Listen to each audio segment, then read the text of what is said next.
Good afternoon, all students. आज हम पाठ 8 जिसका नाम है पार नजर के, इस पाठ की रीडिंग करेंगे।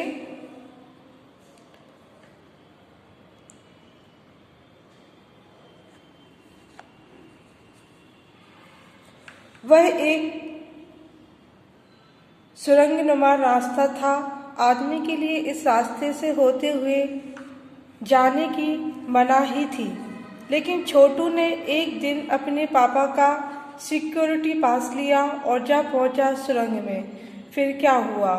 छोटू कितनी बार कहा है कि तुमसे कि उस तरफ मत जाया करो, फिर पापा क्यों जाते हैं उस तरफ रोज रोज?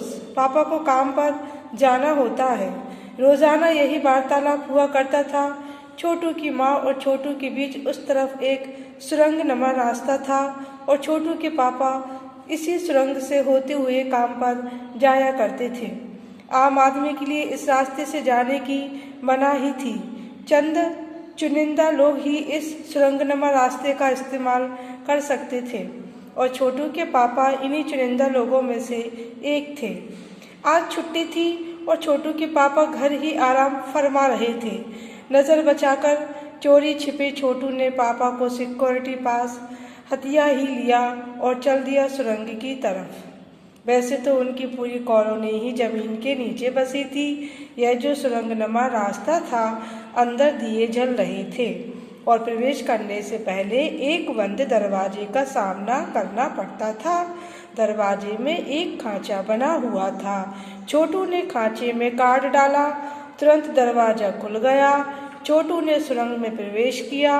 अंदर वाले खांचे में सिक्योरिटी पास आ पहुंचा था। उसे उठा लिया।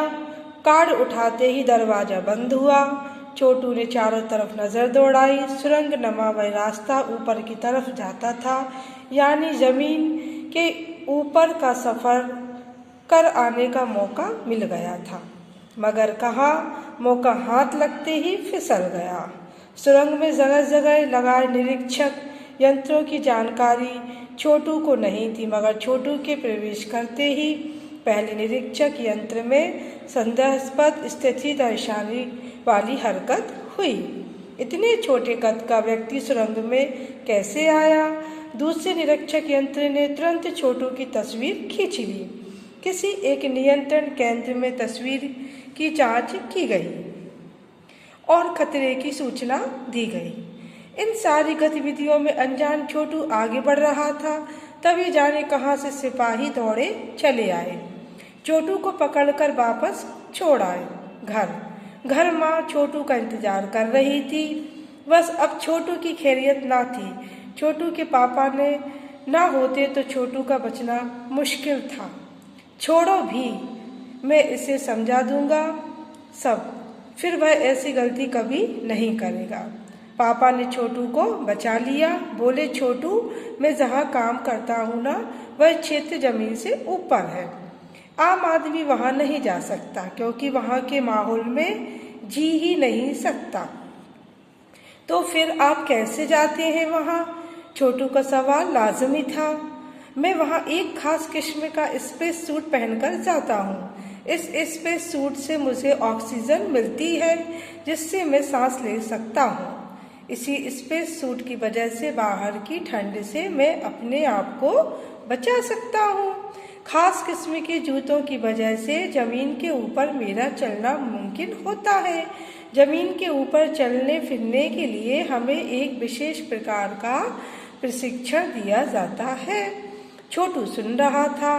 पापा आगे बताने लगे, एक समय था जब अपने मंगल ग्रह पर सभी लोग जमीन के ऊपर ही रहते थे, बगैर किसी तरह के यंत्रों की मदद के, बगैर किसी खास किस्म की पोशाक के हमारे पुरखे जमीन के ऊपर रहा करते थे। लेकिन धीरे धीरे वातावरण में परिवर्तन आने लगा। कई तरह के जीव धरती पर रहा करते थे, एक के बाद एक सब मरने लगे।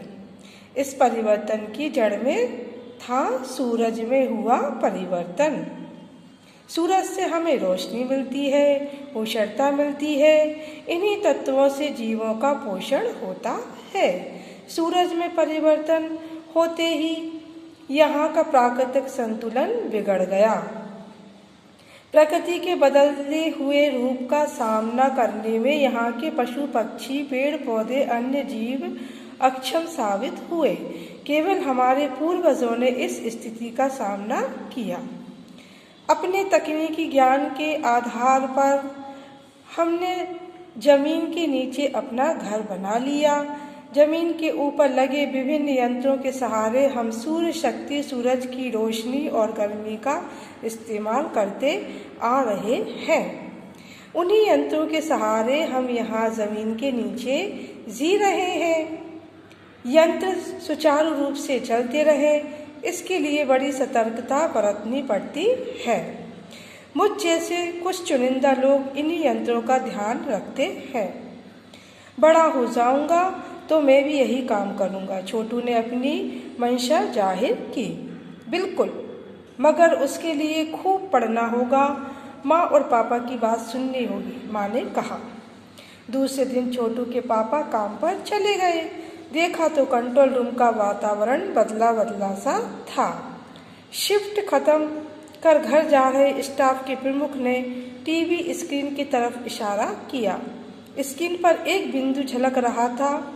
वह बताने लगा, यह कोई आसमान का तारा नहीं है, क्योंकि कंप्यूटर से पता चल रहा है कि यह अपनी जगह अटक नहीं रहा है।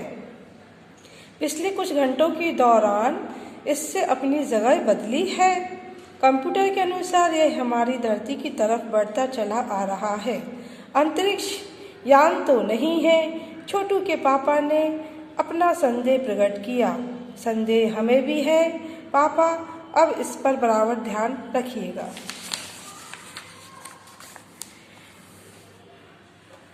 छोटू के पापा सोच में डूब गए। क्या सचमुच अंतरिक्ष यान होगा? कहाँ से आ रहा होगा? सौर मंडल में हमारी धरती के अलावा और कौन से ग्रह जीवों पर अस्तित्व होगा? कैसे हो सकता है? और अगर होगा भी तो क्या वह इतनी प्रगति कर चुका होगा कि अंतरिक्ष यान छोड़ सके? वैसे तो हमारे पूर्वजों ने भी अंतरिक्ष यानों उपग्रह का प्रयोग किया था, मगर अब हमारे लिए यह असंभव है। उसके लिए आवश्यक मात्रा में ऊर्जा तो हो। काश इस नए मेहमान को नज़दीक से देखा जा सकता। हाँ, अगर वह इसी तरफ आ रहा होगा तब तो यह संभव हो सकेगा। देखें, अब अंतरिक्ष यान से एक यांत्रिक हाथ बाहर निकला। हर पल उसकी लंबाई बढ़ती ही जा रही थी। छोटू के पापा ने अवलोकन जारी रखा। कॉलोनी की प्रबंध समिति की सभा बुलाई गई थी। अध्यक्ष भाषण दे रहे थे। हाल ही में मिली जानकारी से पता चलता है कि 2 अंतरिक्ष यान हमारे मंगल ग्रह की तरफ बढ़ते चले आ रहे हैं। इनमें से एक अंतरिक्ष यान हमारे गिर्द चक्कर काट रहा है।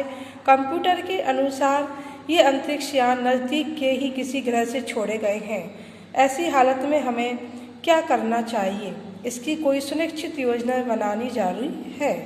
नंबर 1, आपका क्या ख्याल है? कॉलोनी की सुरक्षा की पूरी जिम्मेदारी नंबर 1 पर थी।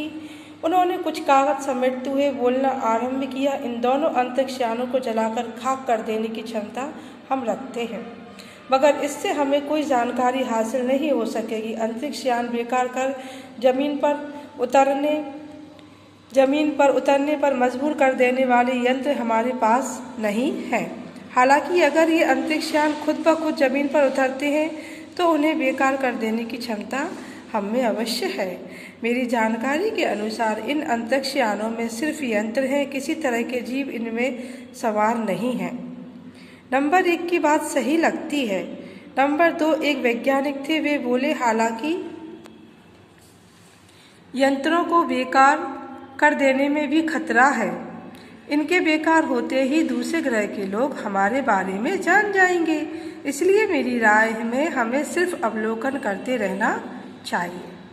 जहाँ तक हो सके हमें अपने अस्तित्व को छिपा ही रखना चाहिए, क्योंकि हो सकता है जिन लोगों ने अंतरिक्ष यान भेजे हैं वे कल को इनसे भी बड़े समक्ष अंतरिक्ष यान भेजें। हमें यहाँ का प्रबंध कुछ इस तरह रखना चाहिए जिनमें इन यंत्रों को यह गलत फहमी हो कि इस ज़मीन पर कोई भी चीज़ इतनी महत्वपूर्ण नहीं है कि जिससे वे लाभ उठा सके। अध्यक्ष महोदय से मैं यह दरखास्त करता हूँ कि इस तरह का प्रबंध हमारे यहाँ किया जाए। नंबर 3, सामाजिक व्यवस्था का काम देखते थे। उनकी बात के जवाब में अध्यक्ष कुछ बोलने जा ही रहे थे कि फ़ोन की घंटी बजी। अध्यक्ष ने चोंगा उठाया। 1 मिनट बाद सभा को संबोधित करते हुए उन्होंने कहा, भाइयों, अंतरिक्ष यान क्रमांक 1 हमारी जमीन पर उतर चुका है।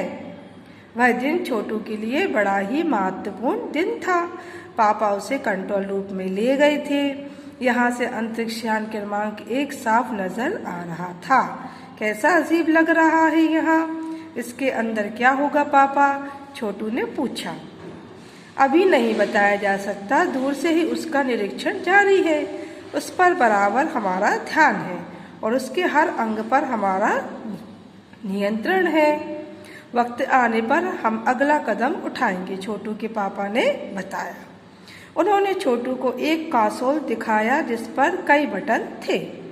अब अंतरिक्ष यान से एक यांत्रिक हाथ बाहर निकला।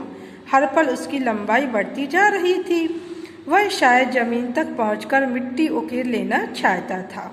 सब लोग स्क्रीन पर दिखाई दे रही अंतरिक्ष यान की इस हरकत को ध्यान से देख रहे थे। सिवाय एक के उसका ध्यान कहीं और ही था। छोटू का सारा ध्यान था कंसोल पैनल पर। कंसोल एक बटन दबाने की अपनी इच्छा को वह रोक नहीं पाया। वह लाल बटन उसे बरबस अपनी तरफ खींच रहा था और सहसा खतरे की घंटी बजी। सबकी निगाहें कंसोल की तरफ मुड़ी। पापा ने छोटू को अपनी तरफ खींचते हुए एक झापड़ रसीद कर दिया और लाल बटन को पूर्व स्थिति में ला रखा।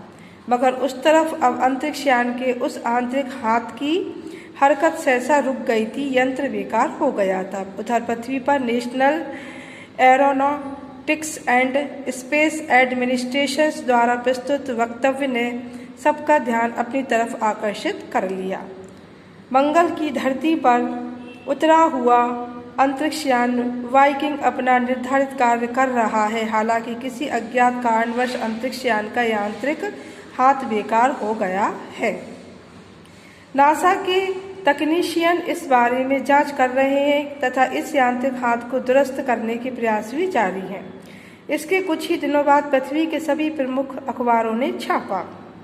नासा के तकनीशियनों को रिमोट कंट्रोल के सहारे वाइकिंग को दुरुस्त करने में सफलता मिली है। यांत्रिक हाथ ने अब मंगल की मिट्टी के विभिन्न नमूने इकट्ठे करने का काम आरंभ कर दिया है। पृथ्वी के वैज्ञानिक मंगल की इस मिट्टी का अध्ययन करने के लिए बड़े उत्सुक थे। उन्हें उम्मीद थी कि इस मिट्टी के अध्ययन से इस बात का पता लगाया जा सकेगा कि क्या मंगल ग्रह पर भी पृथ्वी की तरह जीव सृष्टि का अस्तित्व है। यह प्रश्न आज भी एक रहस्य है। इस पाठ को हमने पढ़ा। इसकी पिक्चर्स देखिए सभी।